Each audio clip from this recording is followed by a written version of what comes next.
여러분 안녕하십니까? 최진봉의 보이는 라디오 최보라. 오늘은 밤에도 또 인사를 드립니다. 어제도 밤에 인사드렸는데 오늘도 밤에 인사를 드리고 목요일까지 죄송합니다. 오늘 내일 모레 3일 동안 더 밤에 저희가 방송을 하는데 특별히 이재명 대표 재판 관련 왜곡된 법리를 바로잡는 시간으로 저희가 준비를 했고요. 이재명을 지키는 7인의 어벤져스들을 하루 한 분 한 분 모시고 얘기를 나눠보는 시간을 갖고 있습니다. 오늘 특히 박균택 의원을 모셨는데 박균택 의원은 여러 가지 그 법리적인 문제를 잘 설명해 주셔서 이재명 대표 재판 관련해서 많은 분들이 불안해하시는데 그런 부분들을 잘 해결해 주시는 분으로 유명하시고요. 특히 위증교사 관련해서는 그 30분 분량의 녹취록을 좀 축약을 해서 이재명 대표가 사실대로만 얘기해달라, 생각나는 대로만 얘기해달라, 요 내용도 잘 만드셔가지고 SNS에 올려주셔서 유튜브에 많은 분들이 도움을 얻었던 그런 역할을 하셨던 분입니다. 오늘 박균택 의원 모시고 특별히 제 고향에서 또 지역구를 하시니까 특별히 반갑다 이런 생각이 드는데 박 의원님 어서 오십시오. 예, 네, 반갑습니다. 박균택입니다. 반갑습니다. 반갑습니다. 지난번에 그 토요일 날 제가 전화로 그 KTX에 타고 내려가시는데 전화를 통화를 해서 그때도 잘 받아주셔서 너무 감사합니다. 아이고 제가 감사합니다. 아니요, 불편하실 텐데 또 통로까지 나오셔가지고 전화해 주셔서 너무 감사드립니다. 감사합니다. 예, 자 일단 의원님 그 1심 선고 앞두고 있잖아요. 이재명 대표 1심 선고 앞두고 있는 상황이 이제 사흘 남았는데 이게 다른 사건들 예컨대 이재명 대표가 오늘도 대장동 사건에 출석을 하셨더라고요. 재판에 출석을 하셨고 기자들이 질문을 했는데 선거 공판 생중계 여부에 대해 어떻게 생각하느냐, 15일 선거에 어떤 게 임할 생각이냐 이런 질문들을 쭉 했고 그런데 여기 이재명 대표는 이제 답변을 안 하시고 그냥 들어가셨어요. 일단 모든 분들이 저도 뭐 그렇게 생각합니다. 무죄라고 생각을 하는데 그래도 이게 이제 1심 재판 관련해서 이재명 대표는 어떠실까라는 생각도 들어서 박 의원님 혹시 재판 관련해서 이 대표님과 무슨 대화를 나누거나 의견을 나누신 적 있으십니까? 아유 대화를 못 나누고 있습니다. 그러셨어요? 지금은 제가 변호인이 아니지 않습니까? 예. 그리고 뭐 그분이 뭐 그냥 공사 상관없이 아무한테나 묻는 분도 아니고 아니죠. 저도 지금은 변호인이 아니고 그러다 보니까 따로 사건에 대해서 말씀을 나눠볼 기회는 없고 언론을 통해서 쟁점이 제기되면은 그때 제가 이제 직간접적으로 자료도 좀 구해보고 또 동료들하고 의견들도 한번 나눠가면서 국민들에게 좀 궁금해하실 만한 점들을 설명을 드리는 이런 방식으로 하고 있고 따로 대화는 나누지는 않습니다. 아무래도 뭐 그 말씀은 안 하시면 그래도 뭐 많이 좀 힘드실 것 같긴 해요. 보면 근데 의연하게 이렇게 뭐 언론 인터뷰를 하시거나 아니면 대표 발언하시거나 최고위원회 하시는 걸 보면 또 뭐 그냥 담담하게 하시는 거 이런 모습을 봐서 어떤 생각일까 이런 생각도 드는데 어쨌든 뭐. 일단 보니까 생중계 문제 가지고 국민의힘이 자꾸 압박을 하더라고요. 근데 저는 이게 국민의힘 쪽이나 한동훈 대표는 생중계를 하는 게 뭐 좋다 뭐 이런 얘기를 자꾸 하면서 그게 혹시 재판부에 대한 압박으로 작용하지 않을까요, 의원님? 어떻게 보세요? 압박으로 작용하는 것이 아니고 압박을 하고 있는 겁니다. 현재 압박을 하고 있다. 재판관한테 생중계하라 그 얘기는 무죄 선고를 생중계하라가 아니라 유죄 판결 장면을 생중계하라고 앞에 전제가 숨겨져 있는 것 아니겠습니까? 당연히 유죄 판결을 내려달라는 쪽에 비중을 두고 압력을 가하는 것이라고 봐야 할 겁니다. 야당 피고인 쪽에서 무죄라고 주장하는 것과 여당이 유죄를 선고하라고 압력을 넣는 것은 전혀 의미가 다른 것 아니겠습니까? 굉장히 불법적인 지금 처신들을 하고 있는 것입니다. 근데 뭐 반대로 또 한동훈 대표나 국민의힘에서는 토요일 날 집회한 거 김건희 특검 받으라고 집회한 거를 이재명 방탄이다. 그게 사법부의 압박이다. 이렇게 또 이상한 논리를 펼치더라고요. 그게 사법부의 압박이 됩니까? 그 뭐 법원에서 판사님들이 어떻게 생각하고 있을지는 모르겠습니다만은 민주당 입장에서는 전혀 압박을 넣을 의도는 아닙니다. 이것은 분명히 그 윤석열 정권의 또 김건희 여사의 문제에 대해서 어떤 국정농단에 대한 규탄을 하고 있는 것이고 대통령이 계속 거부권을 행사하기 때문에 특검법을 수용하라고 그런 그 국민적인 그 여론을 형성하기 위한 그런 그 집회이기 때문에 이재명 대표님의 재판용이라는 것은 말이 안 되는 겁니다. 그리고 나오는 분들을 보면 지금 그 당원이 아닌 일반 시민들이 더 많이 나옵니다. 그분들이 지금 이 정국을 도저히 참을 수가 없다. 그냥 지켜볼 수가 없어서 답답해서 나왔다라고 말씀하는 분들이 많고 그렇습니다. 전철에서 내릴 때면 정말 그런 답답한 심경들을 많이 얘기하시는데 예. 이재명 대표님의 재판 얘기를 하는 분 별로 못 거의 봤습니다. 없죠. 예. 맞습니다. 그러니까 그 논리는 맞지 않다. 예. 이렇게 봐야 될 것 같고 일부 이제 윤상현 의원이 국민의힘에 이런 얘기를 하더라고요. 아마도 공직선거법 위반 1심 판결은 80만 원 정도가 나오지 않을까 그렇게 예측을 하더라고요. 그러니까 저는 이런 생각이 들었어요. 그 말은 법리적으로는 무죄인데 제 그냥 개인적인 분석입니다. 법원 입장에서, 그러니까 재판부 입장에서는 그렇다고 무죄를 하기에는 너무 압박이 세고, 그러니까 정치적 계산과 소위 정무적 판단, 법리와 양심에 의해서가 아니라 그런 판단에 의해서 혹시나 그 정도 선에서 양쪽으로부터 비판을 좀 면하려고 하는, 예를 들면 80만 원이라도 유죄가 나온 거고 또 80만 원 어쨌든 국회의원직은 상실하는 게 아니니까 유지하는 거니까 그 정도 선에서 타협하는 정도의 판결이 나오지 않을까 이런 전망을 하던데 의원님은 어떻게 보세요? 그 아마 그 전망은 검찰이 말도 안 되는 기소를 했다. 네. 처벌할 수 없는 사안을 가지고서 기소를 했다라고 거기에 공감하는 취지의 발언으로 보이지기 때문에 예. 그 뭐 태도 자체는 인정을 합니다만은 이것은 양형의 문제가 아니고 그렇죠. 무죄가 선고될 사건이기 때문에 뭐 80만 원 설에 대해서는 동의하기는 어렵습니다. 그러니까요. 예. 아니 근데 이게 공직선거법 위반 의혹 같은 경우는 검찰의 기소 자체가 억지다. 그 첫 번째는 고 김문기 전 차장 몰랐다는 발언 이 자체는 인식의 문제이기 때문에 처벌의 대상이 될 수 없잖아요. 공직선거법의 허위사실 유포에 포함되는 범위 안에 행위가 들어있지만 이 행위가 아니니까 예. 전혀 문제가 없는 거잖아요. 예, 안다 모른다는 네. 행위도 아니고 사실도 아니지 않습니까? 예. 그것은 법적인 처벌 대상 자체가 될 수 자체가 안 없는 되는 거다. 내용인 겁니다. 예. 그러니까 검찰도 그걸 그 문제를 제기당하고 나서 거의 1년 만에 공소장을 바꿨습니다. 그러니까요. 예, 뭐 교유행위라는 이상한 단어를 찾는데 1년이나 걸려야 할 정도로 이것은 어떤 그 처벌 대상이 아님을 알 수 있게 하는 그런 행태를 취했습니다. 두 번째 백현동 부지 용도 변경 국토부의 압박 탓이다 이렇게 발언을 했는데 이것도 두 가지 점에서 첫째는 이게 선거와 관련된 장소가 아니잖아요. 예. 국정감사에 증인으로 나와서 얘기한 거고 두 번째는 이것도 느낌이잖아요. 압박은 느끼는 사람에 따라서 이게 강도가 세게 느낄 수도 있고 약하게 느낄 수도 있는데 이게 공직선거법에 포함되지 않을 뿐더러 그 느낌 자체를 얘기하는 거를 허위사실 유포라고 얘기하기 어렵다. 어떻게 보세요? 예.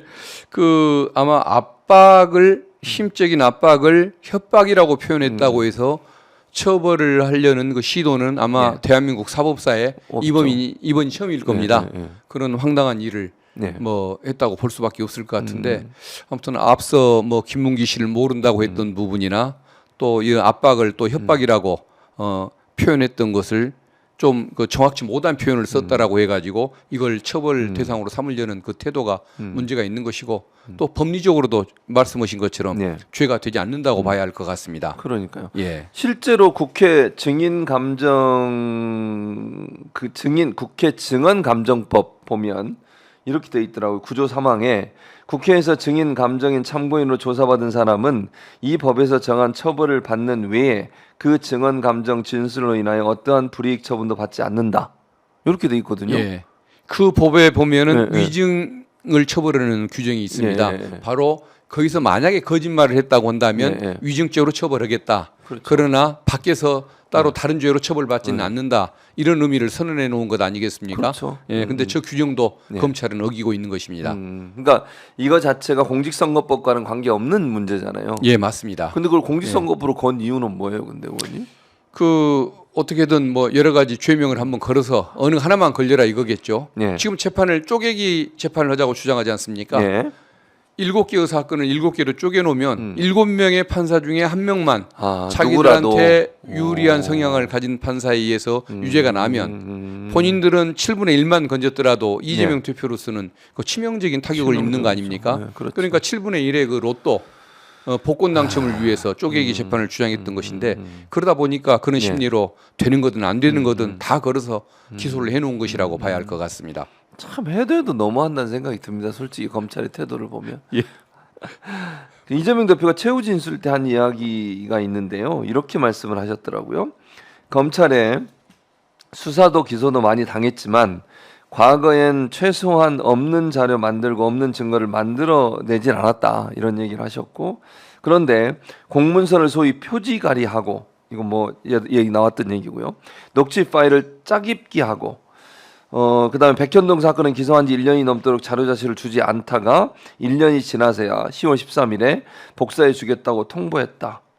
증거는 숨기고 조작하고 없는 사건 만들어 정치적 정적을 죽이는 검찰, 왜 이렇게까지 하는가? 뭐 아까 말씀하신 부분에 통하는 것 같아요. 이재명 대표를 죽이겠다는 의지밖에 없는 것 같아요. 맞습니다. 결국은 윤석열 대통령이 이재명 지사를 두려워하는 것이라고 봐야겠죠. 저대로 살아서 예. 대통령이 되면 자기들의 어떤 정권 자체가 뭐 위축되고 겁이 나고, 네. 지금은 이제 저렇게까지 핍박을 해놨으니 뭐 나중에 뭐 응징당할 것이 두려운 것 아니겠습니까? 그럴 수도 있죠. 결국은 정치 생명을 꺼내놓겠다는 그런 목적 의식을 갖는 것이겠고, 네.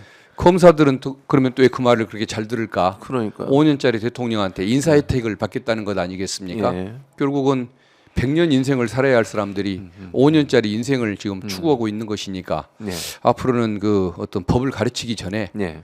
그 역사와 철학부터 먼저 가르치고 그 테스트에 통과한 사람들만 법을 가르쳐야 맞아요. 이런 법조인들이 안 나올 것 그러니까 같습니다. 정말 필요한 것 같아요. 인문학적 소양도 필요한 것 같습니다. 예. 근데 어제 참 생각해 보니까 어제 검사를 재판장이, 그러니까 무슨 하루짜리 이거 뭐죠 이거 잠깐 와서 일하고 가는 거 직무대리. 직무대리, 그거 나가라고 그랬잖아요. 예. 어떻게 보셨어요 이거? 저는 솔직히 예. 그 쟁점을 생각을 못했었거든요. 이 재판장이 지금 처음 몇 주 그러니까요. 전부터 몇 달 전부터 주장을 네, 해오는 네, 내용인데, 직무대리 규정에 의하면 검사가 다른 검사의 직무를 대리할 수 있다라고 되어 있습니다. 예. 그러다 보니까 당연한 걸로 알았고, 지금까지 몇십 년간 관행으로 저걸 해왔고, 맞아요. 현 정부 들어서 그걸 이제 기승을 부리고 있는 최절정에 이른 그런 상태인데, 네. 아무도 그 문제 의식을 못 느꼈죠. 예. 그 검찰 근무 규칙에 있으니까요. 그렇죠. 근데 법을 보니까 예. 검사는 예. 자기가 근무하는 검찰청의 토지 관할 범위 내에서 활동한다는 얘기가 나오는 겁니다. 그러니까 그 토지 관할 범위 내에서 다른 검사의 임무를 대신해서 수행하는 것은 가능하지만, 예. 법에서 분명히 자기 동네에서 역할을 수행하라고 했는데 예. 왜 부산 검사가 서울 예. 가서 성남 와서 그러니까 두 직무를 번을 수행하느냐? 두 번을 직무 수행을 하는 예, 거잖아요. 그렇습니다. 예. 그래서 그것은 법의 근본적인 취지를 어기는 그런 규정에 불과하기 때문에 그 규정, 내부적인 지침에 따라 움직이는 그 직무대리 명령은 인정할 수 없다라는 판단인 것 같은데, 네. 굉장히 그 문제 의식도 예. 깊은 판사고 예. 또 단호한 면도 있는 그런 용기 있는 판사인 것 같습니다. 그분이 또 검찰 출신이에요. 예. 그러니까 검찰 출신이 욕을 많이 먹지만 예, 예. 훌륭한 검사 출신도 있습니다. 있는 것 같아요. 뭐 저는 얘기하지 않겠습니다만은 우리 그 한승원 예, 전 한승원, 감사원장님 예, 예. 누구나 존경하지 않습니까? 그렇습니다. 그분도 검사 검사 출신이었고, 예, 맞습니다. 또 그 검찰국에 예, 예, 검사로 근무한 적도 있었던 그러니까요. 분입니다. 그러니까 이 일부의 정치 검찰들이 문제인 것 같아요. 윤석열 정권들, 윤석열 사단이라고 불리는 사람들, 예. 이 사람들이 문제고, 정말 선량하게 일하는 검사들이 무슨 죄가 있겠어요, 사실은. 예. 네, 그런 부분이 있는 것 같고. 근데 아무튼 그런 부분을 잘 짚어내서 검찰이 이런 잘못된 관행들을 끊어내는 역할을 했다는 건 대단히 중요하다. 앞으로 이제는 이렇게 못할 거 아니에요. 이런 일을 이제 벌였으니까. 다른 재판부가 네. 그 취지를 좀 존중해서 같이 응해줘야 하는데, 다른 재판부는 또 괜찮다고 묵인하고 넘어가 버리면은 그럼 또 안 되죠. 이게 또 애매하게 상황이 될 수도 있는 것이라서 법원 전체가 좀 그런 문제 의식에 공감을 해주면 좋겠다는 생각이 듭니다. 네. 근데 뭐 그게 사실 맞는 것 같아요, 논리적으로. 예. 아니 의원님 아니 하루짜리 직무 대리를 하고 또 왔다가 또 필요하면 가고 이런 식으로 하면 이거는 뭐 좀 말이 안 되잖아요. 그 검사가 그렇게까지 필요하고 중요한 검사였으면 성남지청 검사로 다시 발령을 그렇죠. 내서 그게 맞죠. 일을 하게 하고, 네, 네. 그 다음에 좋은 데로 보내주면 되는 거지. 명령은 부산에 내놓고 일은 네. 서울중앙지검에서 하고, 성남도 잠시 왔다 갔다 하면서 그러니까요. 일을 하는 식으로 보따리 장사처럼 일을 하게 하는 것은 맞지는 않는 것 같습니다. 그렇죠. 그리고 공판 검사와 수사 검사를 분리한 이유도 있잖아요, 분명히. 예. 근데 이게 수사 한 사람이 공판 검사를 한다는 것도 말이 안 되잖아요, 이것도. 예. 예. 그 나누는 이유는 뭡니까, 의원님? 그 평소에 나누는 이유는 예, 예. 효율성 때문이었습니다. 수사는 수사에 집중하고 예. 공판은 공판에 집중하라. 수사하고 법정 오가고 수사하고 법정 오가면은 그 일을 하나에 집중하기 어려우니까 쪼개서 분담시킨다는 의도로 그 제도를 만들었는데 예. 요새는 더 깊은 의미가 있는 게 뭐냐면 예. 수사한 사람은 한번 자기가 수사한 사건에 대해서 편견을 갖고 그럴 수 있죠. 묘표 의식을 맞아요. 갖지 않습니까? 네, 그렇죠. 그러다 보니까 표적 수사를 하기도 쉽고 그런 것인데 예. 역할을 좀 분담을 해서 예.